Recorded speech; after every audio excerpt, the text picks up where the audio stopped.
Hallo ihr Lieben, schön, dass ihr wieder dabei seid. Heute habe ich vor, mit euch zusammen diese Suppe zu machen. Und zwar ist das eine Gemüsesuppe. Ich habe sie wieder ganz anders gemacht, als sie im Buche steht.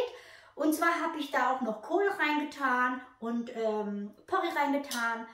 Und ich habe von allem etwas mehr genommen, habe dazu diese Baguettes gemacht. Da lasse ich euch auch einen Link da, wie ich die gemacht habe. Und das gibt es heute bei mir zu essen. Und ich kann euch sagen, super lecker. Und jetzt zum Rezept. So, los geht's mit der Gemüsesuppe. Und zwar mache ich da mehr und dann sage ich euch mal, wie viel Kartoffeln ich da reingebe.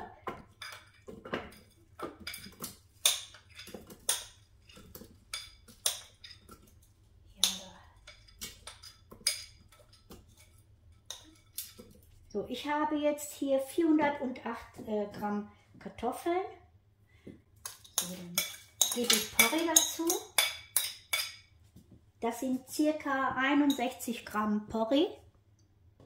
Eine Zwiebel, ein Knoblauch und eine Tomate geviertelt. So, dann sage ich euch mal, wie viele Karotten ich habe hier. So, das sind um die 135 Gramm. Und ich habe noch Kohl richtig ganz klein geschnippelt. Ja, die tue ich dann auch noch rein. Und gebe dann noch die Petersilie rein. Etwas Pfeffer nach Geschmack. Und Salz auch nach Geschmack. Da mein Topf viel voller ist, gebe ich jetzt auch etwas mehr Wasser rein. Anstatt 600 Gramm werde ich dann erstmal 700 Gramm geben. Ja, oder ich gebe da ca. 700 Gramm Wasser rein. Anstelle des Messbechers gebt ihr dann das Gabelkörbchen drauf. Und das geht für 25 Minuten, 100 Grad auf Stufe 1. So, wir schieben jetzt vom Rand alles nach unten in die Suppe rein. Das war's, jetzt kommen nur noch 20 Gramm Butter rein. Ihr könnt aber auch gerne Olivenöl nehmen, wenn ihr das lieber mögt. So, das waren 10 Gramm. So, das waren jetzt 30. Das macht aber gar nichts aus. Und ich würde jetzt an eurer Stelle auch probieren, sollte es nicht würzig genug schmecken, gebe ich dann noch einen Teelöffel von der Gemüsebrühe rein. So, dann schaue ich mal.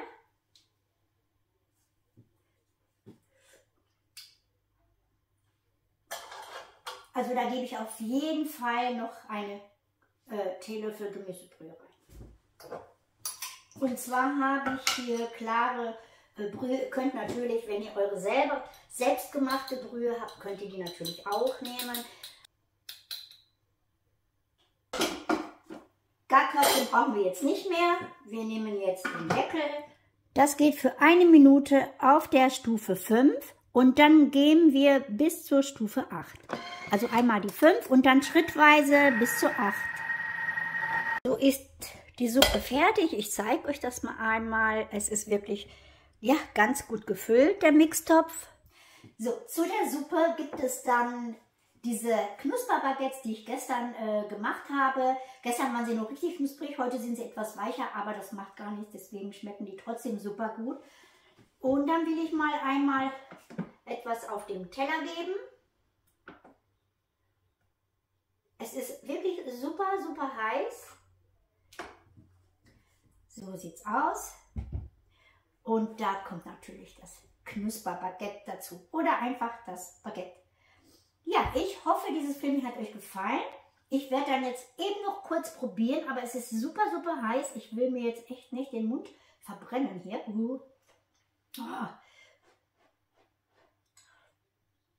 Oh.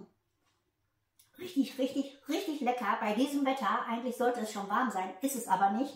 Also, ich kann euch nur empfehlen, macht diese Suppe und macht das Knusperbaguette nach und das könnt ihr dann so zusammen essen. Tolles Essen.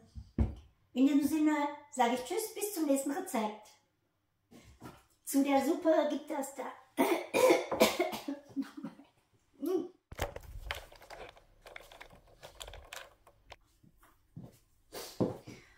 Das war es eigentlich schon. Jetzt kommen nur 20 Gramm Butter rein. Ihr könnt aber auch gerne das war's. Jetzt kommen nur noch 20 Gramm Butter rein. Ihr könnt aber auch gerne Olivenöl nehmen. Und jetzt upsala. So, verschließen wir jetzt den Mixtopf und Garköpfe brauchen wir jetzt nicht mehr. Wir nehmen jetzt den Deckel und das lassen wir jetzt für 1 Minute auf gar nichts. Stufe 5 drehen. Wählen auf Stufe 5 drehen, nach schrittweise auf Stufe 10. Okay. Das geht jetzt für 1 Minute auf Stufe 5. Nochmal.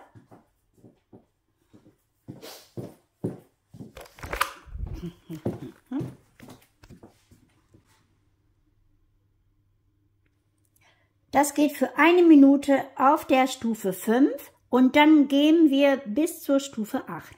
Also einmal die 5 und dann schrittweise bis zur 8.